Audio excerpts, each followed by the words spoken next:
Welcome back to Our Community. Susie Thomas visiting with Stacy Gagnon, and we've got Marlon Miller here from JPV Press.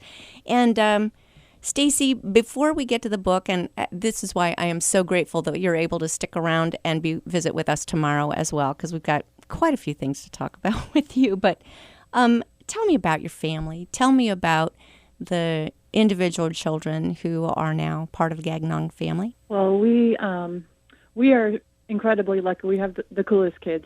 And, I know everyone likes to say their kids are the most amazing, but I know for a fact mine are. So, I'll start with my oldest. My oldest is 18. She just turned 18. She has already been a year at college.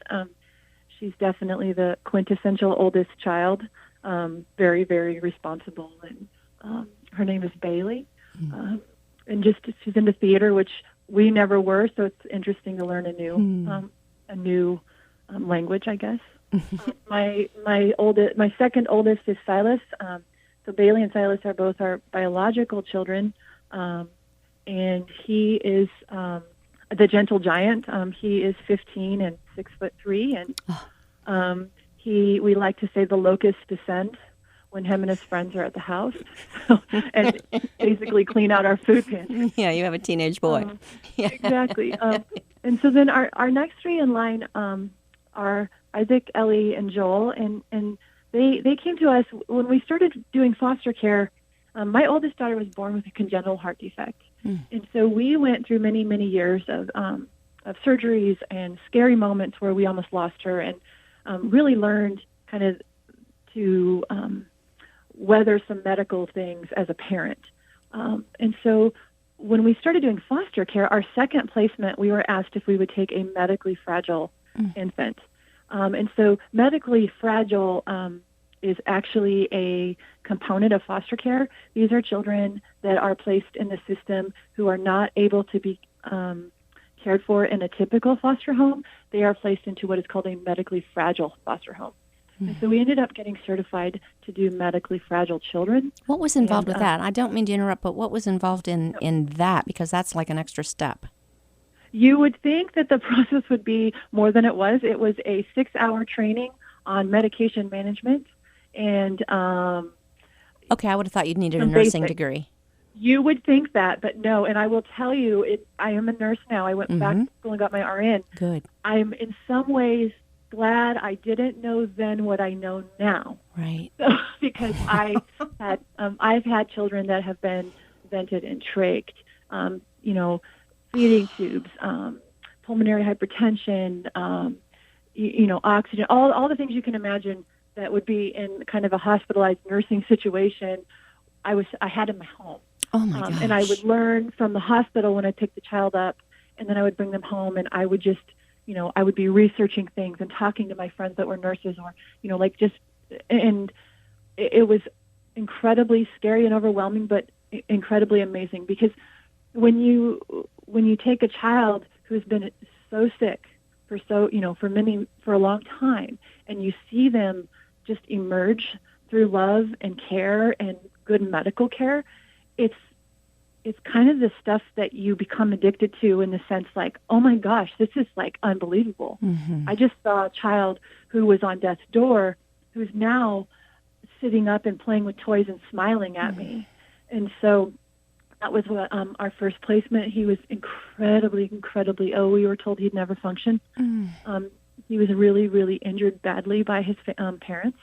And so we had been told by the hospital he'd never walk, he would never talk, that, he was really severely brain injured.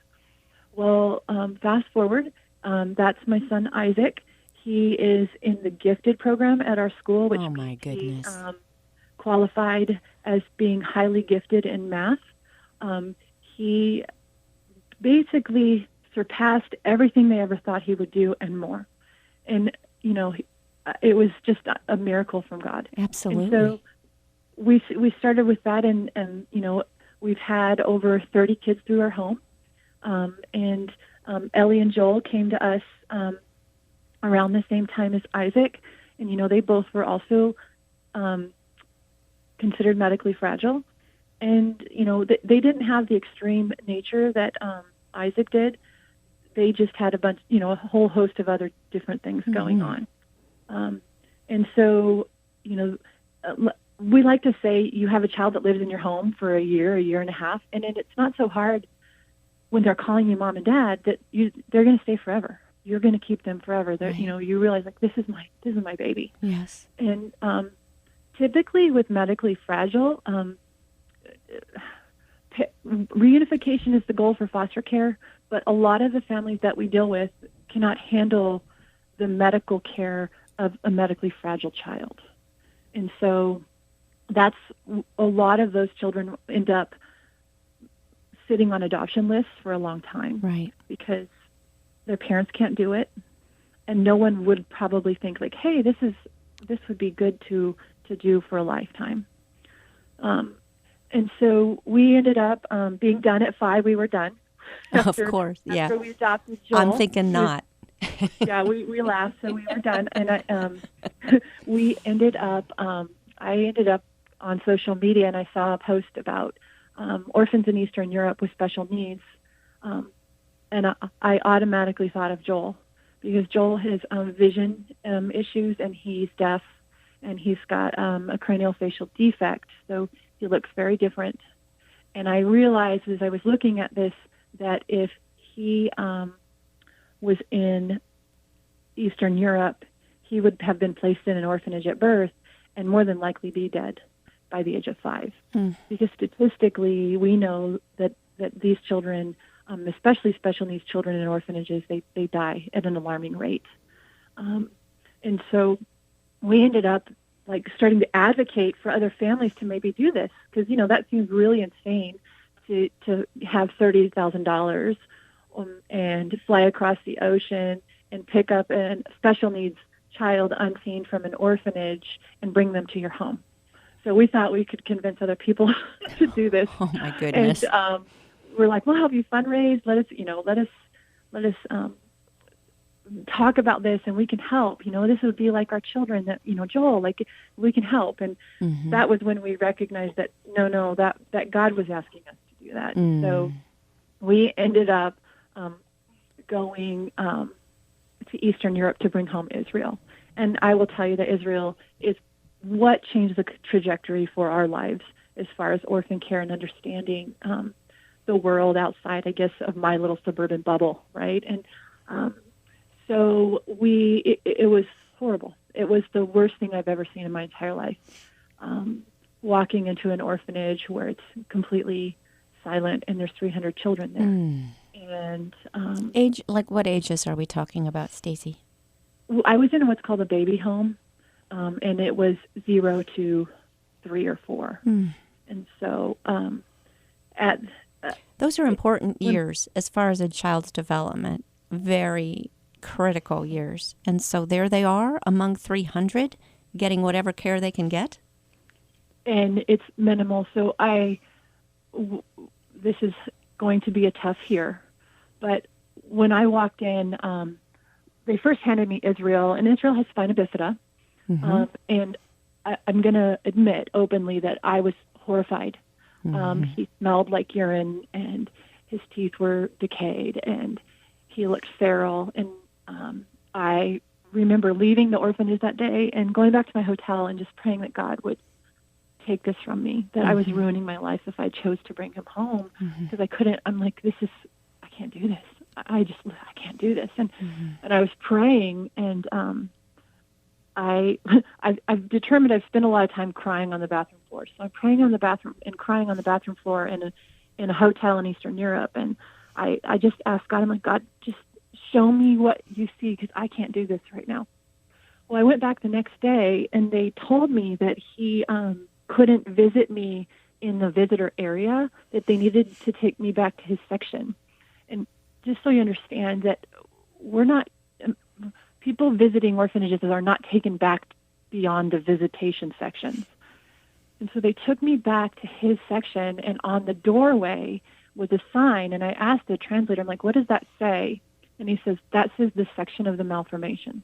Oh, my. And I'm like, whoa. And so we walk back, and I spent the next 2 hours with my son, who was tied into a crib rocking and watching in his own room by himself and watching all these other children as they would beat their heads against concrete walls. My.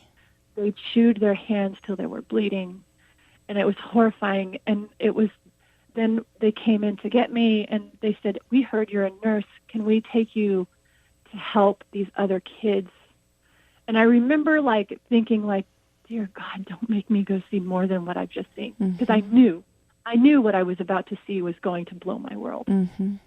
And they took me back to this back section, and these children were laying there, and in the center of the room was a 7-Up 1-liter plastic bottle that had the top cut out that they had a suction set in with flies lazily flying around it, and it's just hot and smelly. And they had. Then I look and I just walk past the caregivers to each of the babies, and they're dying. And I'm like, this child needs a hospital. We need to get this for this child. And I was rattling all this stuff off because I was a nurse, and I was saying, this is what we need. And the translator said, stop.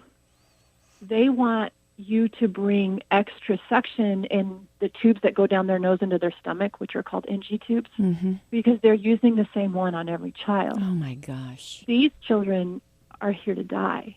They're not here to get well. Oh, my goodness. And I just remember, like, wanting to vomit. Like, and when I left that room, it was at that point, I realized what God was calling my life to do. Yeah. And so we brought home Israel, and he's been the most incredible blessing of a child. He's beauty from ashes. He truly has arisen from a place of absolute hopelessness and despair and darkness, and is just this beautiful source of light. And people that meet him, he's not. It's amazing when you meet him. And then we got a message, and so then we were done after Israel. Got a message a year later about a little girl that was in the same orphanage that had some seriously awful things happen to her, and they were trying to get her out while our home study was still valid.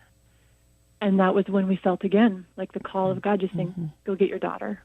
And so we went back to get Zori, and Zori is our youngest. She's 3, and she's nicknamed the Kraken by my kids. She's full of sass, and she's got limb differences, and so she's missing her left arm and her right leg, and she's just been amazing to watch just flourish in a home.